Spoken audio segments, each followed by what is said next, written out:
Garden in your life. What is this? Well, today I want to speak to whoever needs to hear this about why you should be gardening in your life. Well, I don't mean you going outside your house to make some manual work with some tools at your garden. Instead, I mean you should be taking care of yourself as if you were your own seed, plant, sun, or even water. I decided using plants as a reference for this topic because, as you may know, plants have and will always be such an essential part of life. Just like you, but a bit different.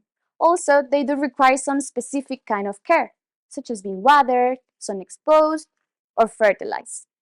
Then, taking this as a reference, I want you to think of yourself as a complete image of a plant. Maybe your brain as the pollen, your skin as the stem, and your hair as the flower. And then for the rest, I just want you to let your imagination flow. Because no matter how it looks, it is good at its own way, and nobody can say otherwise. I know that what I am telling you might sound a bit weird, but I am telling you this because I know that life has been rough with you in more than once, that you have felt lonely, empty, or even lifeless. That nowadays people comments are so hard to manage and sometimes they are so effective that they get to enter to our mindset and hurt us. Believe me, I do understand it. But constantly staying in those feelings will in the long run trap you and probably cause you several problems and misfortunate situations that you won't be able to escape of.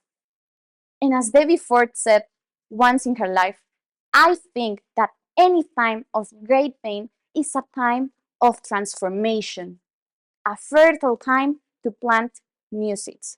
And that is why you should try to get better. You should try to improve, to become a better person, a better human, but not for the society, but for yourself. You just have to think of yourself as a garden, or even the gardener. And now, why the gardener? Well, because the gardener is the one who is supposed to tell nice things to the flowers, is the one who is supposed to grow the flowers. And even if this is just a superstition in botany, this could be applicable to your own life because you have to be the one to cherish you, to embrace you, to love you. You just have to be your own everything in order to get better. Put yourself as a priority and know that doesn't make you selfish. There's nothing wrong in wanting the best for yourself. You have to cultivate you to harvest the best version of yourself. And delaying things won't resolve anything. If you don't start making changes right now, you probably will never. And they doesn't even have to be such radical changes. They just have to be small steps towards our goal, towards self-respect, towards self-love. You just have to look out for yourself as if you were a garden.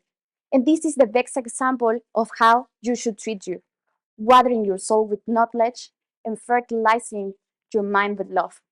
Now, I know that this sounds tough, that this sounds hard, or even impossible, but I am here and you are here.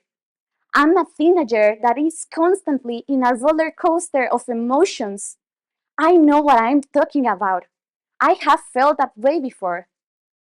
And I'm a survivor of this disease.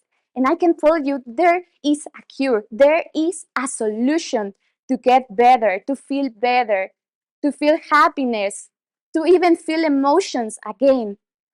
You don't have to isolate. You cannot you cannot win alone. You have to look out for some help. Just go out and talk. Talk to somebody. Talk to your friends, to your family.